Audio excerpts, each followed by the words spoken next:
जिंदगी की ना टूटे लड़ी, प्यार कर ले घड़ी तो घड़ी। बस ये घड़ी तो घड़ी का ही मामला है। कब किसकी घड़ी आ जाए कुछ पता नहीं।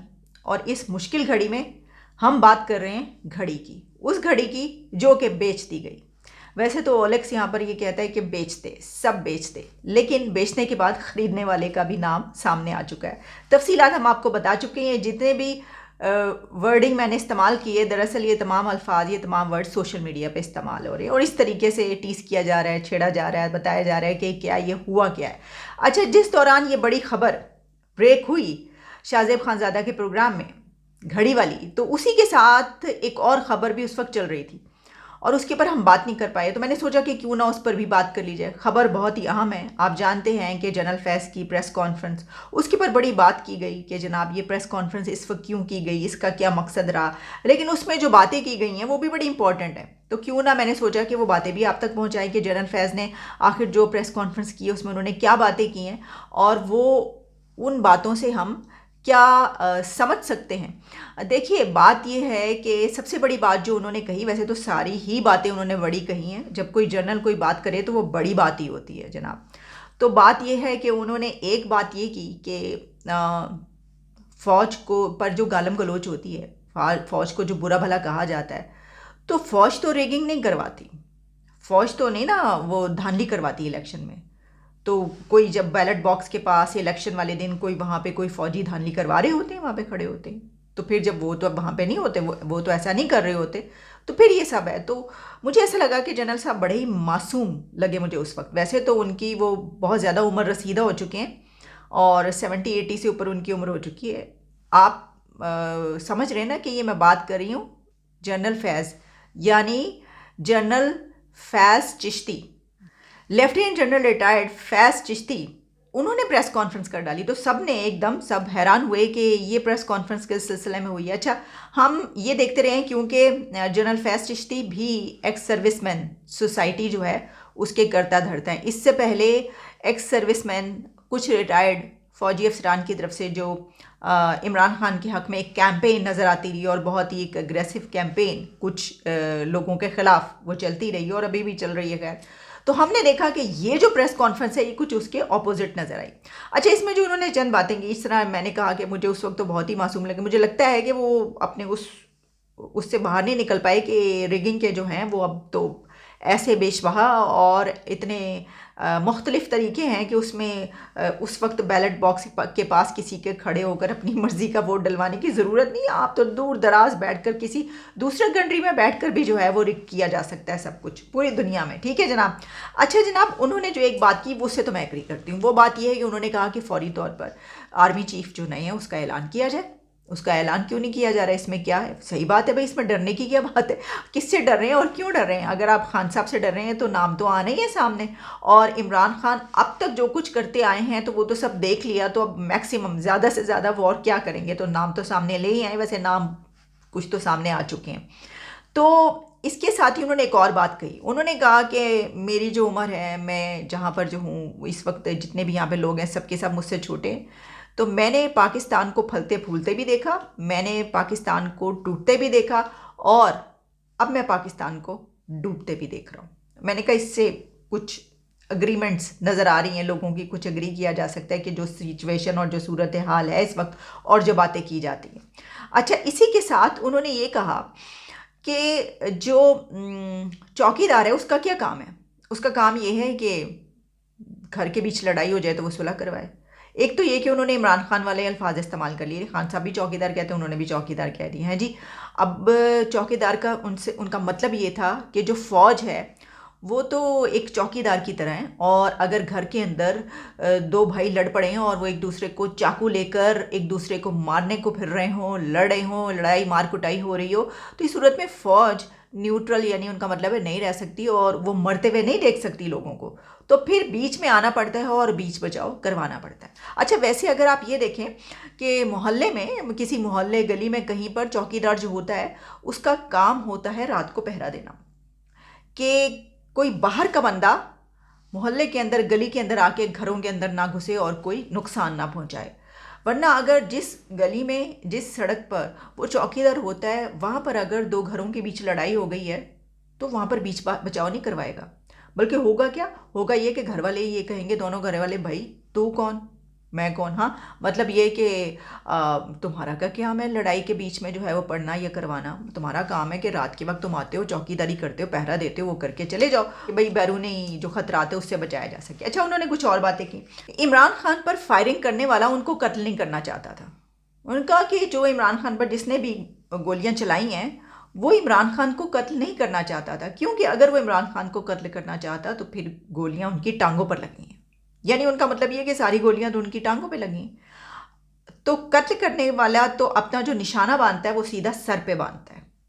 ठीक है, ये बात किसी हद तक हम ये कह सकते हैं, लेकिन उन्होंने किस पैराए में की है वो देखने की ज़रूरत है कि उन्होंने ये जो बात की है वो क्यों की है। अच्छा, इसी के साथ फिर उन्होंने एक और बात की जिसमें उन्होंने कहा कि जो मेरिट है, ये जो बात कही जाती है कि आर्मी चीफ की जो तकर्रुरी अपॉइंटमेंट है वो मेरिट पर होनी चाहिए, तो ठीक है मेरिट पर होनी चाहिए, लेकिन जो डिफेंस मिनिस्टर है उसको क्या पता मेरिट का, डिफेंस मिनिस्टर का क्या काम, उसको क्या पता मेरिट का।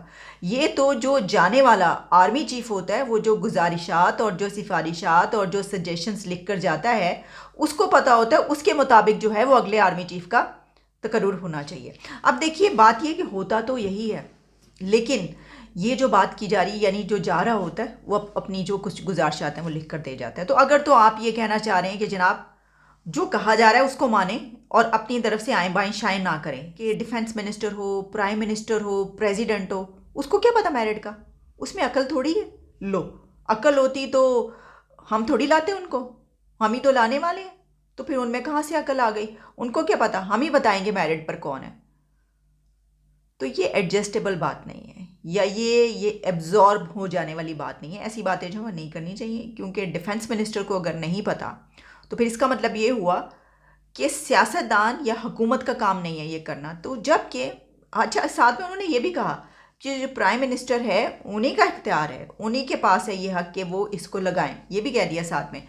तो वैसे तो ये सारी जो प्रेस कॉन्फ्रेंस है ये एक ख़ास नुक्ते के गिर्द घूमती है, और वो ये है कि आप जानते हैं कि आर्मी चीफ का तकर्रुर होना है और उसके लिए बहुत सारी बातें चल रही हैं इस वक्त, जिसमें कि एक बात जो है वो ये है कि हुकूमत जो है उसके पास कोई और नाम है, और वो नाम जो है जिसको नवाज शरीफ साहब ने रिकमेंड किया है वो द सीनियर मोस्ट है, और उसके पर इमरान खान राज़ी नहीं है। वो क्यों राज़ी नहीं है ये हम आपको बता चुके हैं, जबकि शायद हो सकता है कि मौजूदा चीफ या के इदारे के लोग या कुछ जो है हल्कों में ये सोचा जा रहा हो कि भाई कुछ ऐसा होना चाहिए जो सबके लिए काबिल कबूल हो। क्यों लेफ्टिनेंट जनरल रिटायर्ड फैज़ चिश्ती वाले इस सब के हवाले से कुछ बताऊं, जिस तरह मैंने आपको कहा कि 77 और उसके बाद, तो उसमें एक और बात जो है वो सबसे बड़ी बात ये है कि जो ऑपरेशन फेयर प्ले था, और वो था कि 77 में जब कू किया गया और जुल्फ़िकार अली भुट्टो की हुकूमत गिराई गई और उसके बाद उनको फांसी लगाई गई और सारा कुछ चलता रहा, उसका नाम है फेयर प्ले।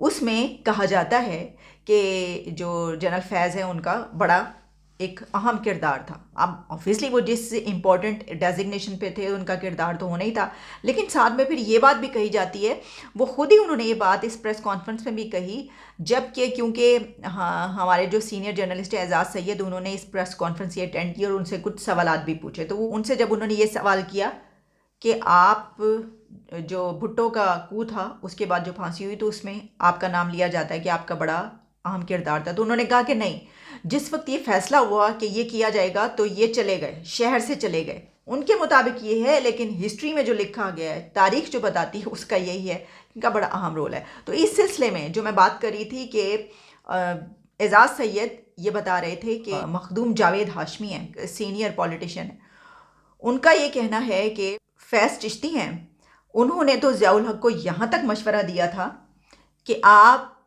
भुट्टो के पूरे ख़ानदान की गर्दनें काट दें, सर कलम करें, यानी ये उन्होंने उसी तरीके से एक कत्लेआम करने का मशवरा दिया था जैसे कि आपको जानते हैं, आपने पढ़ा होगा अगर यह देखा होगा कि रशिया में जब इनकलाब आया था तो उस इनकलाब के बाद जो वो ज़ार की फैमिली थी, ख़ानदान था, उसको किस तरीके से मारा गया था। यानी जितने उनके सारे 14, 15, 16 साल के लड़के लड़कियां, बेटे बेटियां और जितने भी थे यूथ थी वो उसको और उनकी ख़वातीन को इकट्ठा खड़ा एक कमरे में ले जाया गया, और उसकी वजह ये थी उनको कहा गया था कि तुम्हारे जो कज़न्स हैं उन्होंने तुम्हें यहाँ से छुड़ाने का जो है वो पैगाम दे दिया और तुम लोगों को लेने के लिए आ पहुँची। और आपको पता है कि वो कज़न्स कौन, वो कज़न्स थे मलिका बरतानिया जो उस वक्त थी, उस वक्त यानी कि ज़ाहिर है कि अभी भी जो मलिका रही उनसे भी उनके रिश्तेदारी थी उनके, क्योंकि वो रिश्तेदार थे, कज़न्स थे, तो उन्होंने जो है वो कहा था कि भाई इसको इनको जो है वो मारा ना जाए, और तो इनके लिए हम शिप भेज रहे हैं, बहरी बेड़ा भेज रहे हैं, इनको वापस कर दे। ये गलत बयानी करके यानी झूठ बोल के उनको एक कमरे में ले जाया गया और सबको इकट्ठा गोलियां चलाकर मार दिया गया। ठीक है, तो वो इसी तरह का एक, वो तो मैंने आपको बता दिया कि कत्लेआम, तो वो कहा जाता है जिस तरह मैंने बताया कि बता रहे थे कि इसी तरह के कत्लेआम की उन्होंने मशवरा दिया था जनरल ज़िया को कि आपने जो ये कूशू किया ये तो कोई खून खराबा ही नहीं हुआ। तो जनरल ज़िया ने कहा था कि मैं दोबारा भी अगर करूँगा, मार्शल लॉ लगाऊंगा, तो मैं ऐसा ही मार्शल लॉ लगाऊंगा जिसमें खून ना बहे। तो बस देख लें, हम हमारी चॉइस क्या होती है कि जिस मार्शल लॉ में खून ना बहे वो ज़्यादा अच्छा है, बजाय इसके कि वो मार्शल लॉ लगे जिसमें खून बहे। तो हमारी पसंद मार्शल लॉ ही है। अच्छा, इसी के साथ और भी इनके हवाले से जो कुछ बातें चल रही थी, वो बेनज़ीर भुट्टो के हवाले से एजाज सईद ने भी कुछ बात की अपने प्रोग्राम में जो वो करते हैं टॉक शॉक। उसमें उन्होंने कहा कि जो बेनज़ीर भुट्टो से इन्होंने कई मरतबा मुलाकात करने की कोशिश की, लेकिन मोहतरमा बेनज़ीर भुट्टो ने इनसे मुलाकात नहीं करना चाहती थी, नहीं की। लेकिन उसके बाद फिर किसी ना किसी तरीके से उन्होंने उनसे मुलाकात की, और वो इसलिए नहीं करना चाहती थी कि ज़ाहिर है जिस तरह हम आपको बता रहे हैं तो उनको तो हमसे बहुत ही ज़्यादा पता होगा कि उनके बाप को मरवाने वालों में कौन कौन शामिल है। तो फिर मुलाकात आखिरकार कर ली। अब देख लें मोहतरमा बेनज़ीर भुट्टो कैसी थी कि वो फिर भी उन्होंने जो है माफ़ी शाफ़ी करके ही किया होगा ना दिल से कि चलो मिल लेती हूँ। मिले तो उन्होंने उनको ये बताने की कोशिश की कि देखें, जब आपके वालिद साहब को इस तरह किया गया था तो मैं शहर में नहीं था और मेरा इसमें कोई रोल नहीं है, वो शहर से बाहर था। तो ये बात तो फिर अपनी जगह पे ठीक है कि वो शहर से बाहर चले गए थे, लेकिन ये सब बातें जो है इतनी सादा नहीं होती, बहुत लंबी चौड़ी इनके पीछे जो है वो सारे मसले मसाइल होते हैं, हिस्ट्री होती है। बहरहाल हम बहुत दूर तक निकल गए। मैंने आपको सिर्फ ये बताना था कि ये प्रेस कॉन्फ्रेंस हुई है जनरल फैज़ चिश्ती की और उसमें उन्होंने ये बातें रखी हैं। तो इसके मुतालिक ये बात कही जा रही है कि जहाँ एक तरफ इतनी ज़्यादा आप कह सकते हैं कैंपेन चल रही है फ़ौज के ख़िलाफ़, इदारों के ख़िलाफ़, जर्नलों के ख़िलाफ़, आर्मी चीफ़ के ख़िलाफ़, आने वाले मुस्तकबिल के भी आर्मी चीफ़ के ख़िलाफ़ तो अब कैंपेन चल गई, जिस तरह मैंने आपको अपने प्रोग्राम में बताया था, इस तरह की वीडियोज़ आ रही हैं। तो फिर जाहिर है कि कोई ना कोई तो इस तरह उठेगा या कहेगा या उसको उठाया जाएगा या जो भी है कि भाई जो कहेगा कि नहीं इस तरह ना करें, और कुछ हक में भी जो है वो बातें करता हुआ नजर आएगा। बस ये सारी सिचुएशन आप इसको जांच सकते हैं, भांप सकते हैं, जो भी कर सकते हैं। लेकिन क्योंकि ये एक नई खबर थी और बिल्कुल हटके है कि भाई ये कैसे बंदे ने, वैसे तो अब हटके नहीं है, पहले भी काफ़ी लोगों ने जो है अब कुछ अर्सा इस दौरान तो बड़ी प्रेस कॉन्फ्रेंसेज हुई हैं, और ख़ास तौर पर इमरान खान के कहने पर उनकी पार्टी के सपोर्टर्स की तरफ से जो है वो की गई थी। तो चलें एक ऐसी भी सही, इजाज़त दें, आपसे दोबारा मुलाकात होती है तो वो इसी तरह हम मिलेंगे दोबारा, कह के कि वो घड़ी ज़रूर आएगी जिस घड़ी में हम दोबारा मिलेंगे। लेकिन ये घड़ी MBS वाली वो वाली घड़ी नहीं है जिसका आजकल चर्चा है, ठीक है जनाब। लेकिन ये घड़ी जब हम दोबारा मिलेंगे उस घड़ी से बहुत ज़्यादा कीमती है, क्योंकि ये वक्त की घड़ी है। दोबारा मिलते हैं, टेक केयर, गुड बाय।